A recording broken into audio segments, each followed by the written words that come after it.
Hello, good day everyone. No, today we're going to have this topic, no, diseases affecting the sense organs. So ito yung magiging topic natin ngayon, no. So okay. So when organs are exposed to harmful microorganisms like bacteria and viruses or chemical irritants like makeup products, there is a high chance for them to get infected. This infection could lead to a disease, which is a condition that prevents the organ from functioning well. No, so as mentioned there, no, so our organs are exposed, no, to bacteria, no, and it's very important to take care of our organs. No, for example, no, if mga beauty products, no, so pwede na sila makadamage sa ato mga organs, and then it could cause, no, the our sense organs to the function of our sense organs na dili na maayo. Okay, so there are some instances too in which organs are subjected to accidents in which cause injuries. No, these damages to organs may cause a temporary or permanent disability, no, kada mga injuries, no, for example nadamag ka, then one of your sense organs naigo, and then na injured, no, probably kung naigo gid na siya ang kanang sense organs, probably lisod na siya mabalik into normal, or temporary siya na injury, or napuy uban nga injury na gid na siya, no, for no sa injury na gid na siya. Okay, next, no, so here, no, common disorders of the eyes, no, kining eye stye, no, unsa dining stye? A stye is a red bump that is somehow similar to pimple that forms on the outside edge of the eyelid. This happens when the dead skin, dirt, or oil build up on the small pores of the oil glands of your eyelashes. When no, when a gland is black, bacteria can grow inside and cause of a stye to develop. So look at that picture, no. So that's stye, no. So what are the symptoms of stye? Okay, pains and swelling, increase their production, magluha ka. A crush that forms around the eyelid, soreness and itchiness. And then what are the usual treatments for stye? Okay, ang usual treatment for the stye is warm compress of the eye, and the application of antibacterial solution specific for the eyes. No, antibacterial specific for the eyes, ha. So you could not apply mga no, you could not apply kanang mga antibacterial, no, para sa kung unsa nga antibacterial, no, it should be specific, no, for the eye. No, this controls the growth of the bacteria causing the infection. So makontrol kanang pag-apply sa antibacterial, no, makontrol ana ang pag-grow, ang pagdaghan sa bacteria, no. So conjunctivitis. So have you seen someone with pink eye? This condition is known as conjunctivitis. It is the swelling and redness of the conjunctiva, a thin layer of tissue over the sclera and the inside of the eyelid. No, this disease may caused by bacteria, virus, or harmful chemicals, irritants from the shampoo or soap. Okay, so what are the symptoms? No, una, a redness of pinkish color of the white part of the eye, no. So tanawa na ninyo the pink, no. So wala siyang kuan sa conjunctivitis, no. So blurry vision, then teary eyes, then white or green fluid discharge from the affected eye. So yun ana siya ang conjunctivitis or the conjunctivitis.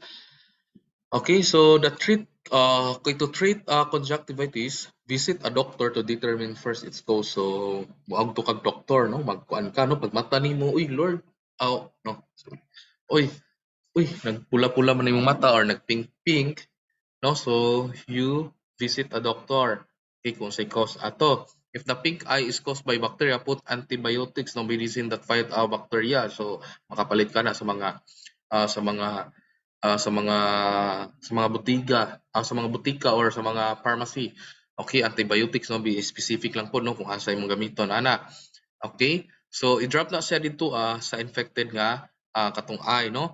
There is no medicine given to pink eye that is caused by virus. No, however, washing of hands and refraining from touching your eyes can prevent the spread of this disease. No, for example, no. So i-avoid nimo pag-rub, no? I-avoid nimo pag ano if your eyes are nagpink-pink na, you have to avoid rubbing, no? Because probably pwede na sa mo dako, pwede na sa mo critical. Okay, so you have to avoid and you have to wash your hands. And then pag dako na gid siya, pag kuha na gid siya, kung continuous gid ang iyang pagpula, no, you have to visit a doctor, no, ipa-examine nimo. So mao na siya. Okay, no, the cataract, no, kining cataract, no, is a common disorder sa atong mata. Okay, a cataract is a clouding of the lens of the eye. This makes people with cataract see through their cloudy lenses like a fog up window. So kung makita mo bintana nga nakuan sa fog, no? So blurred na siya, dili nimo makitaan ang gawas. Okay, so ang anak ko na ang tao nga na ay cataract. No, this cause difficulties in reading or even driving a car at night. No, cataracts develop slowly and don't exhibit early eyesight disturbance. So we don't know, no, kasi itong cataract no di-develop slowly. So we don't know nga nananatay cataract at the age of 50 or at the age of 40 or or earlier, no? So mostly cataracts develop due to aging or injury that damage the tissues of the lens of the eye. So aging, no, kanang tungod na pud sa katigwangon, then na injury, maybe napakog ang imong mata, no, or napakog ka na it affected your eyes, then dito na nagsugod imong cataract pag-develop. Okay, for some, it could be inherited genetic disorders or previous eye conditions like past eye surgery or medical conditions such as diabetes. So it means no kanang genetic disorders dia kanang pasabot dia it probably genetically gikan sa imong parents nung napasa sa imuha or gikan pa sa imong kanunuan katong imong mga kanunuan sakit din nila ang cataract, so pwede sila ma-inherit diri sa mga next nila na mga generations. So mas mapasa siya. Okay, next, no, what are the signs and symptoms of a cataracts, no? So mo na siya, no? A clouded, blurred or dim vision, sensitivity to light and glare, need for brighter light for reading and other activities, frequent changes in eye glass or contact lens, no? Prescription of feeding for yellowing of colors, double vision in a single eye, no? For treatment of cataract, early intervention may include stronger lightening and eyeglasses, but if severity of impaired vision worsen, it can interferes with with usual activities, and a cataract surgery might be needed, no? So mo na siyang sign and symptoms of cataract. No, so cataract surgery is generally a safe, effective procedure. So normal eye vision, no, nasa wala. Okay, and a vision of a patient with cataract nasa right, no. So blurred kayo kung nana kay cataract, no, blurred na yung pananaw, no. So okay. So common disorders of the eye, of the ears, no. So diri ana punta sa mga disorders ato ang ears, no. Otitis media, ears may get infected too. No, a common ear disease for children is the otitis media. So kining otitis media, according to this in this source, no, it is a common, no, na ano nakabutang, no. It is a common painful infection that causes swelling of a portion of the middle ear.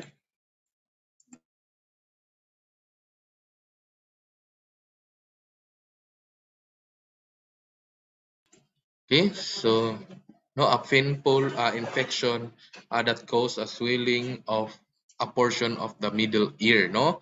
So mo na siya common na siya common na siya, no? So kanang mga symptoms pud ana allergies, the flu, no? So sa mga symptoms pud sa ano sa mga symptoms pud sa kining uh, cold, cigarette smoke, no, some symptoms of otitis media, no, kaning earache, fever, vomiting, no, fluid that discharge from the affected ear. And then the most common treatment for otitis media is by taking antibiotics in the form of eardrops. No, pain relievers are also given to a person with otitis media to lessen the earaches. No, so pain relievers ang ginahatag ha. So tinnitus, no, so another disorder of our ears. No, kaning tinnitus, no, this can be described as the unusual ringing in the ears. No, unusual kanang pag dili bitaw nimo masabtan bitaw kanang cracking, no, cracking ana gid ka ba. It sounds like the roaring, clicking, hissing, or buzzing can be heard by the person affected by this disorder. No, kung nakay tinnitus, so madunggan din yung buzzing, no, kanang grabe ka panha gyud, hissing, no, clicking, roaring. So it could affect, no, yes, no, it could affect banha gid kay na siya. Okay, a person, no, can hear it in one or both ears, no. He This is the most common type of tinnitus. So tinnitus can be caused by ear problems in the ears, no. It is usually related to the problems with the hearing nerves or the brain that interprets nerve signals as sound. No? Because our brain, no, di ba na yung mga nerves. Okay, those nerves will, kung sa'yo madunggan, i-interpret niya, i-interpret dito sa brain, no? I-send to nga message dito sa brain para i-interpret. And now the problem is if you have the tinnitus, dili na niya makuano, dili niya ma-interpret unsa nga klase na nga banha.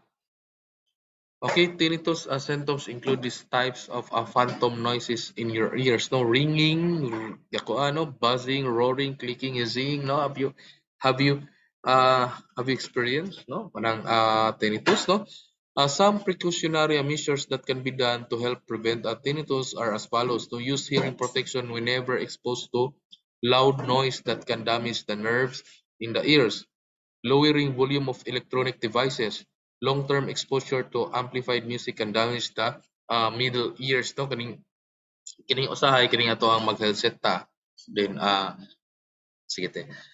Then kusog ang atuang ko ano, kusog ang atuang volume, no. Pwede po na siya, no. So who among you here kanang nagagamit og headset nga ginakusgan gina-volumean og kusog, no. So even me nung ganahan ko maminaw po ng gina-volumean og kusog, no, kay of course no gusto gini mo you want to hear the music or the lyrics of the music that you are listening, no, nga klaro, no, mo nang pakusgan.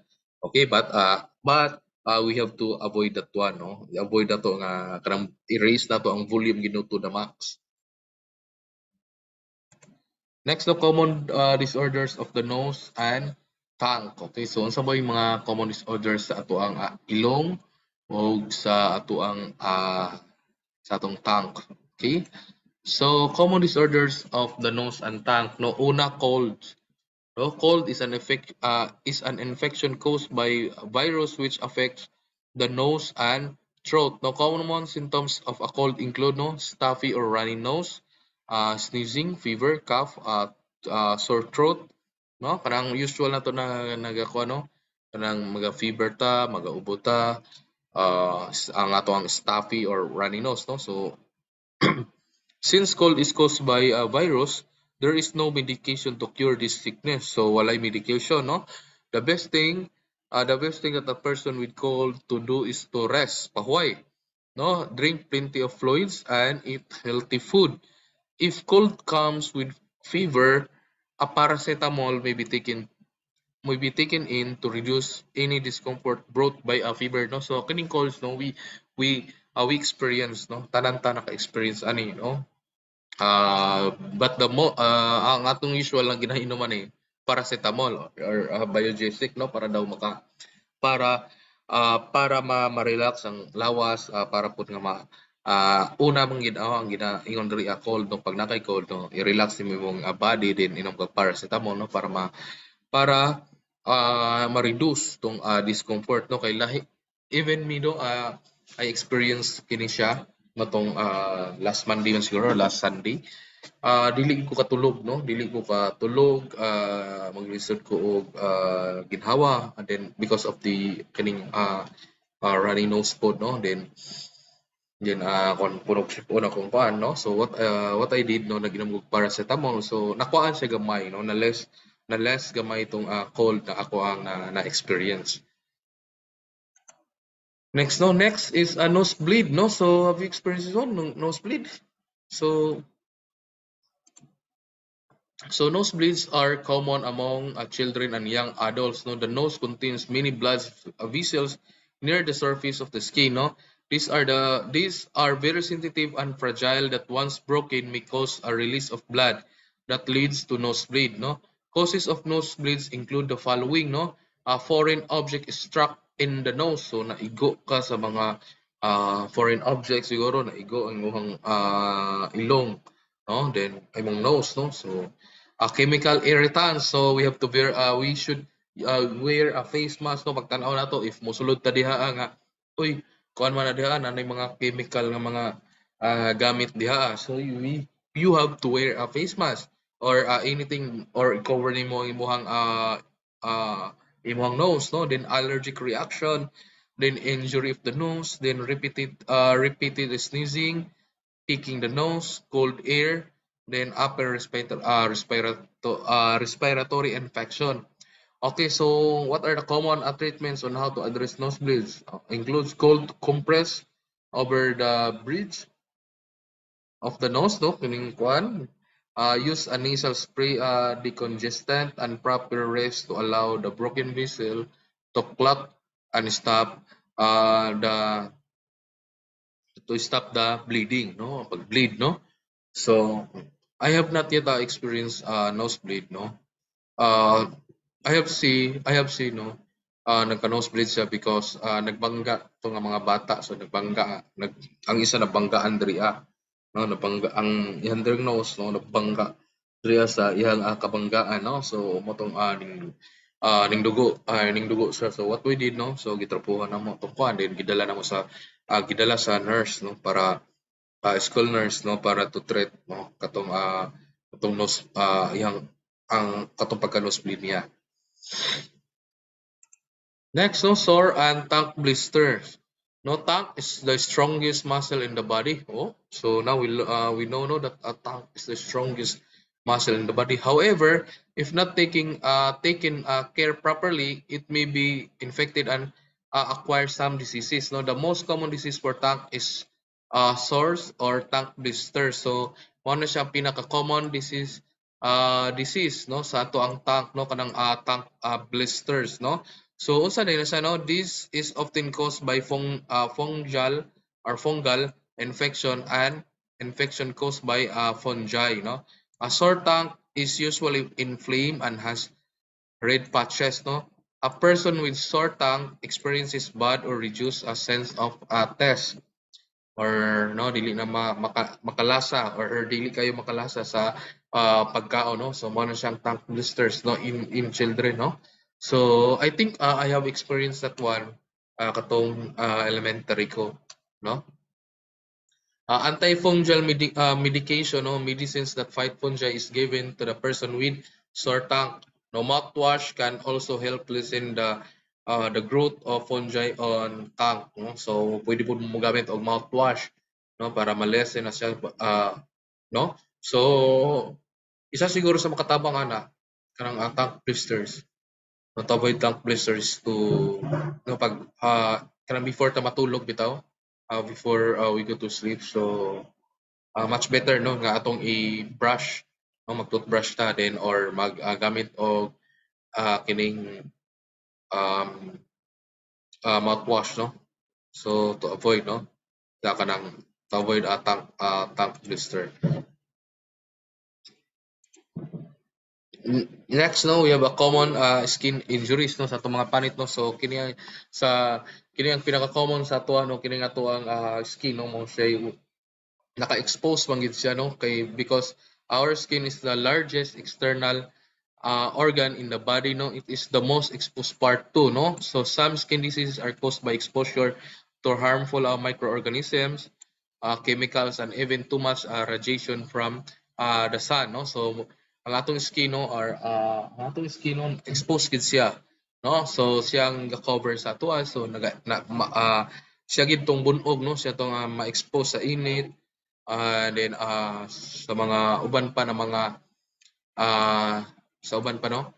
Then mo ni siya no scratches or abrasions no. So these are wounds that affect the surface of the skin only no. These types of wounds You wounds do not go through the skin. No? Knees, elbows, and palms are parts of the body that are prone having scratches, or abrasions. No, the first thing to do when you have scratches, or abrasion is to wash the affected part with soap and clean water. Apply antiseptic on the affected part to avoid infection. No, do not put alcohol on it as it may cause a burning sensation which may harm even the unaffected parts of the skin. So pag nasamad imong skin, no?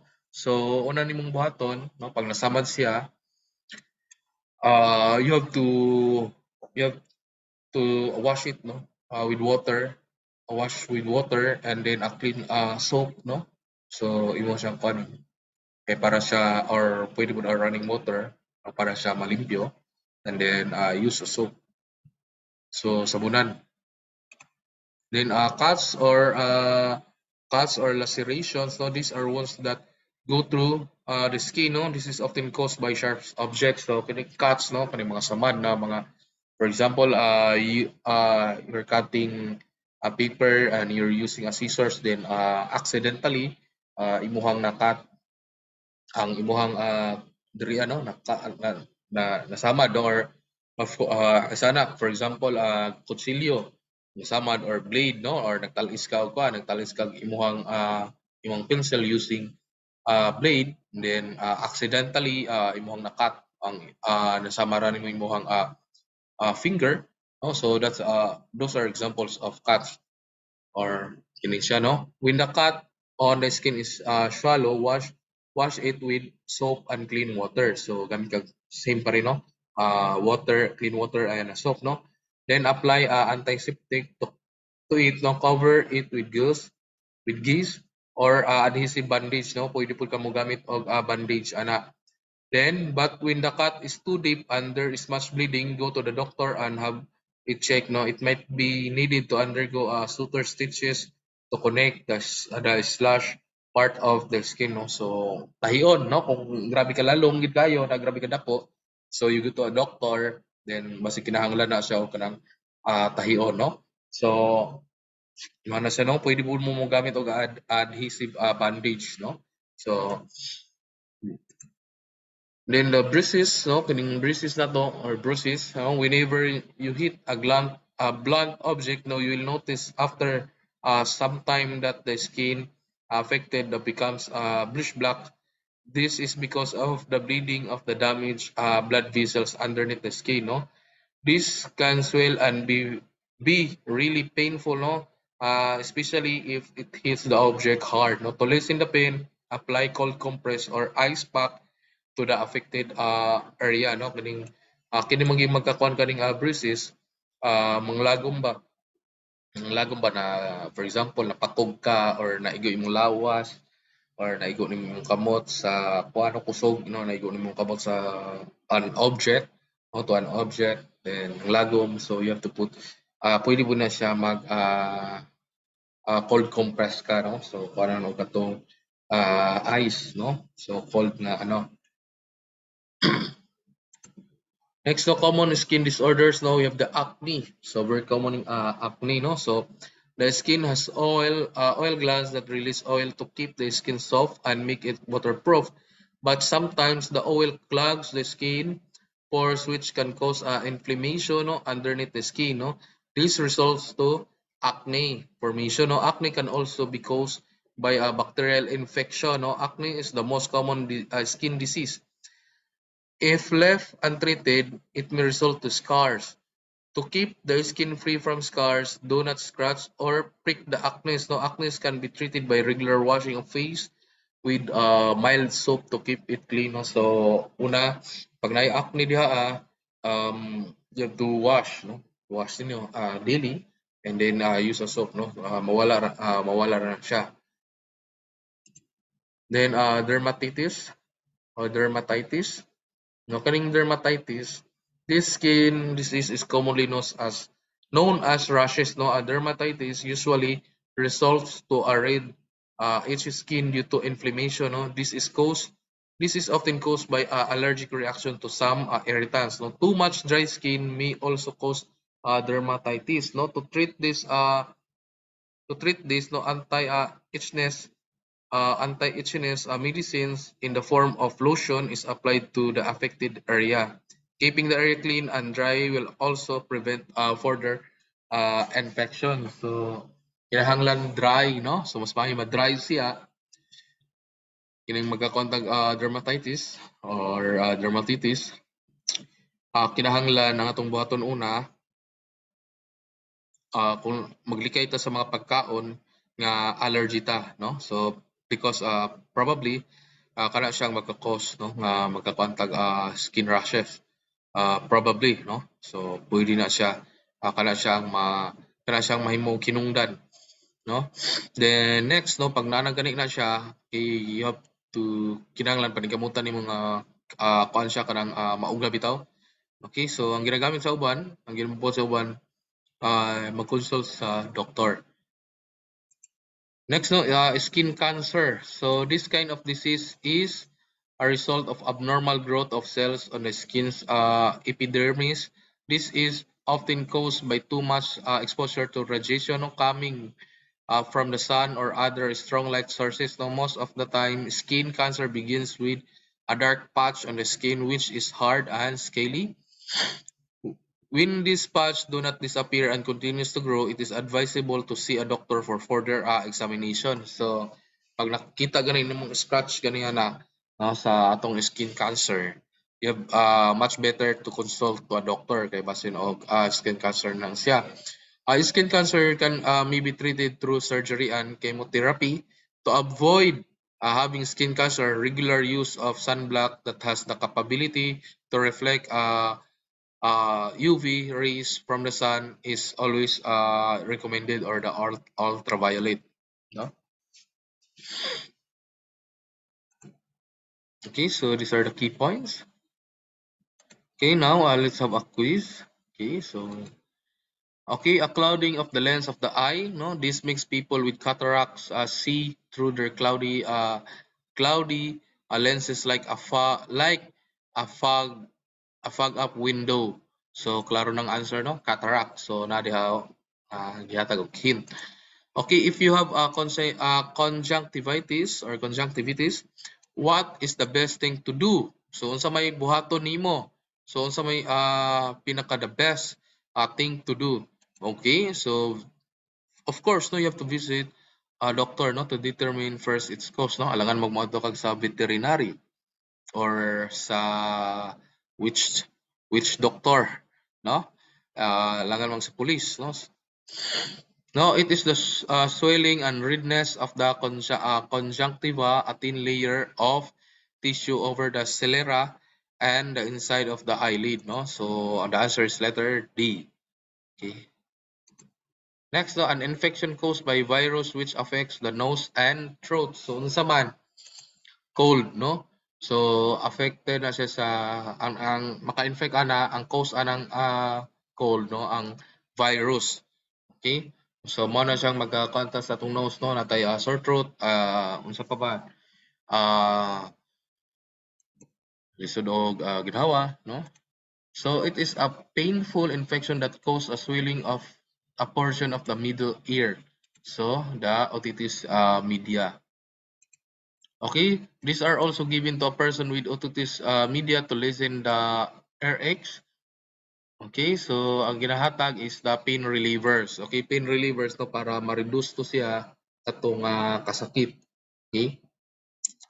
Next, no, what is the most common disease for tank? No, so unsa man common disease sa atong tank? Of course, no, tong tank blisters. Okay.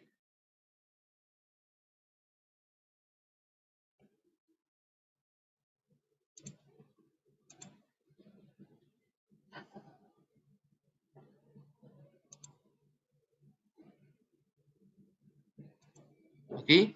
So these are wounds that go through the skin. No, this is often caused by sharp objects. So cuts. No, mga cuts. O mo na siya ang kuha, no. The next, no, this kind of disease is a result of abnormal growth of cells on the skin's epidermis. So mo na siyang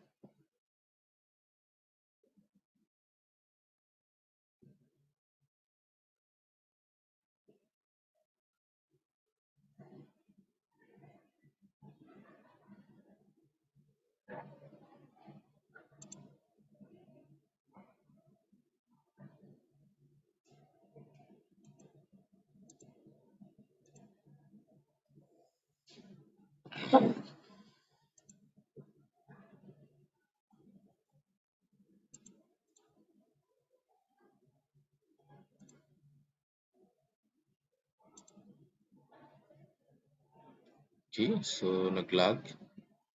Sorry. Wait lang ah.